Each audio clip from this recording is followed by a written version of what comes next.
السلام علیکم ورحمۃ اللہ وبرکاتہ۔ نحمد و نصلی علی رسولہ الکریم، اما بعد۔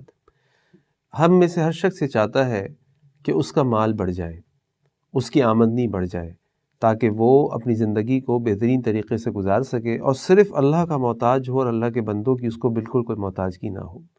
کئی لوگوں کا خیال یہ ہے کہ جو مال و دولت ہے یہ اچھی چیز نہیں ہے، یہ مال و دولت انسان کو گناہوں کی طرف لے جاتا ہے، اس کو جہنم کی طرف لے جاتا ہے۔ تو دیکھیے، یہ مال و دولت بھی اللہ تعالیٰ کی طرف سے ایک آزمائش ہے۔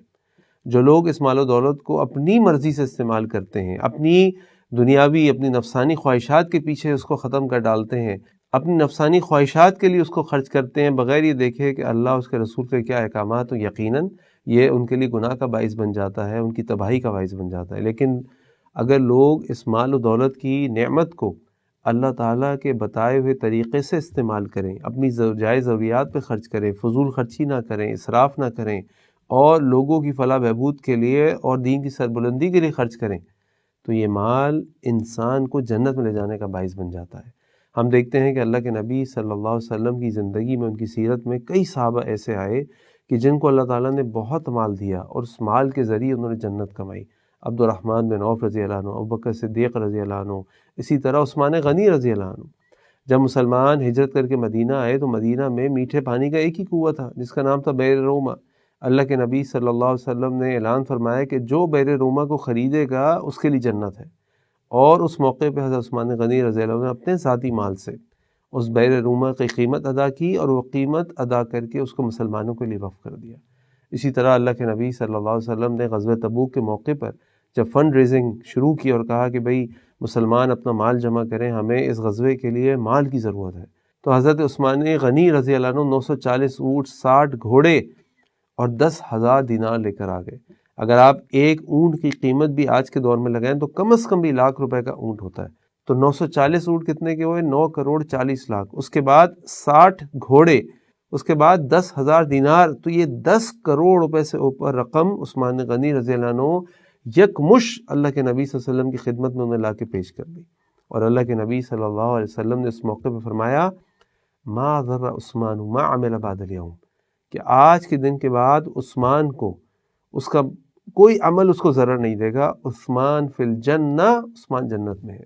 تو بات یہ ہے کہ اس رزق کو بڑھانا، اس کی ہم سب کو کوشش کرنی چاہیے، ہم سب کوشش کرتے بھی ہیں، لیکن اس رزق کو بڑھانے کے لیے صرف جو دنیاوی اور مٹیریلسٹک مینز ہوتے ہیں، یعنی اسباب ہوتے ہیں کہ آپ اکانومی کو اچھی طرح سمجھتے ہوں، آپ کی اکاؤنٹنگ بہت اچھی ہو، آپ فائنینشیل ایشوز کو سمجھتے ہوں، آپ صحیح ٹائم پر پرچیزنگ کرتے ہو، صحیح ٹائم پر سیلز کرتے ہو، آپ کی دکان بہت اچھے طریقے سے سیٹ اپ ہو، آپ کی فیکٹری بہت شاندار ہو، یہ سب چیزیں بہت ضروری ہیں۔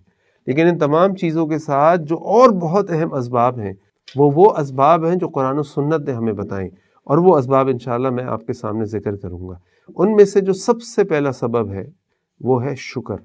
اللہ تعالیٰ کا فرمان ہے، لَإِن شَكَرْتُمْ لَأَزِيدَنَّكُمْ، اگر تم اللہ کا شکر ادا کرو گے حقیقتاً تو لازماً اللہ تعالیٰ تم کو اور دیں گے۔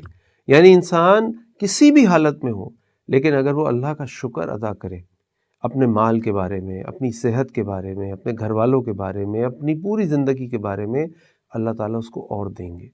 اور یہ شکر اتنی بڑی نعمت ہے، اتنی بڑی نعمت ہے کہ جس کو یہ شکر حاصل ہو جائے اس کو حکمت حاصل ہو گئی۔ اللہ تعالیٰ نے قرآن میں لقمان علیہ السلام کا ذکر کرتے فرمایا، وَلَقَدْ آتَيْنَا لُقْمَانَ الْحِكْمَةَ أَنِ اشْكُرْ لِلَّهِ، کہ اللہ تعالیٰ فرما رہے ہیں کہ یقیناً لقمان علیہ السلام کو حکمت عطا کی گئی، اور وہ کیا حکمت تھی؟ أَنِ اشْكُرْ لِلَّهِ، کہ وہ شکر ادا کرے اللہ کا۔ وَمَن يَشْكُرْ فَإِنَّمَا يَشْكُرُ لِنَفْسِهِ، تو جو شکر ادا کرتا ہے وہ تو حقیقت میں اپنے لیے شکر ادا کرتا ہے، کیونکہ اس کو سکون حاصل ہو جاتا ہے۔ اللہ کے نبی صلی اللہ علیہ وسلم کی حدیث آپ نے فرمایا، عجبا لامر المؤمن، عجیب ہے مومن کا معاملہ، ان امرہ کلہ لہ خیر، اس کے تمام معاملات میں اس کے لیے خیر ہے، اور یہ مومن کے علاوہ کسی کے لیے بھی نہیں ہو سکتا۔ کیوں؟ وَإِنْ أَصَابَتْهُ سَرَّاءَ شَكَرَ، اور جب اس کے اوپر کوئی خوشی آتی ہے، اس کو کوئی خوشی ملتی ہے، وہ شکر ادا کرتا ہے، فَكَانَ خَيْرًا لَهُ، اور اس کے لیے خیر ہوتی ہے۔ وَإِنْ أَصَابَتْهُ ضَرَّاءَ، اور جب اس کو کوئی تکلیف پہنچتی ہے، صَبَرَ، وہ صبر کرتا ہے، وَكَانَ خَيْرًا لَهُ، اور اس کے لیے اس کے اندر خیر ہوتی ہے۔ یہ مومن کا معاملہ ہوتا ہے کہ مومن کو جب بھی کوئی تکلیف پہنچتی ہے، خوشی پہنچتی ہے، ہر حال پہ صبر کرتا ہے، اللہ کا شکر ادا کرتا ہے، اور یہ بات مومن کی ہے۔ پھر اللہ کے نبی صلی اللہ علیہ وسلم نے فرمایا، من لم یشکر الناس لم یشکر اللہ، یعنی اللہ کا تو شکر ہمیں ادا کرنا ہی ہے، لیکن ساتھ ساتھ ہمیں اللہ کے بندوں کا بھی شکر ادا کرنا ہے۔ جو لوگ ہمارے ساتھ رہتے ہیں، ذرا تصور کیجئے، ایک شوہر اپنے گھر سے صبح کام کے لیے نکلتا ہے، مارا مارا پھرتا ہے، شام کو اپنی بیوی بچوں کے لیے حلال طیب رزق لے کر آتا ہے، اس کی بیوی اس کے لیے کھانا بنا کے رکھتی ہے، اس کے گھر کو صاف کرتی ہے، اس کے بچوں کو تیار کر کے رکھتی ہے، خود تیار ہوتی ہے۔ اب شوہر گھر آئے، اپنی بیوی کو دیکھ کے خوش ہو جائے، بیوی کے ساتھ کھانا کھا کر خوش ہو جائے، اس کا شکریہ ادا کرے۔ بیوی اپنے شوہر کا شکریہ ادا کرے کہ آپ میرے لیے، آپ ہمارے لیے صبح سے نکلتے ہیں، محنت کرتے ہیں، بھاگ دوڑ کرتے ہیں، اور شام کو حلال طیب رزق لے کر آتے ہیں۔ بیوی اپنے شوہر کا شکریہ ادا کرے، انسان اپنے ماں باپ کا شکریہ ادا کرے، ماں باپ اپنی اولاد کا شکریہ ادا کریں، پڑوسی ایک دوسرے کا شکریہ ادا کریں۔ جب انسان شکر گزار بن جاتا ہے تو شکر گزاری صرف اللہ کی نہیں، بلکہ انسان کو شکر گزاری اپنے ساتھ رہنے والوں کے لیے بھی کرنی چاہیے۔ اور یہ اللہ تعالیٰ کی وہ نعمت ہے جس کے لیے انسان کو اللہ تعالیٰ سے سوال بھی کرنا چاہیے۔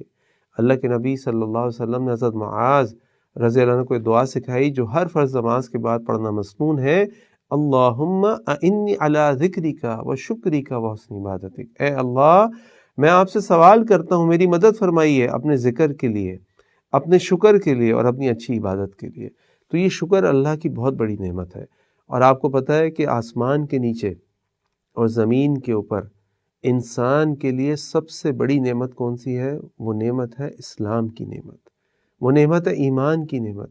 اس نعمت پر انسان جتنا بھی شکریہ ادا کرے اللہ تعالیٰ کا کم ہے۔ اللہ تعالیٰ سے دعا ہے کہ اللہ تعالیٰ میں اپنا شکر گزار بندہ بنائے اور اللہ تعالیٰ ہمارے رزق میں اضافہ فرمائے۔ السلام علیکم ورحمۃ اللہ وبرکاتہ۔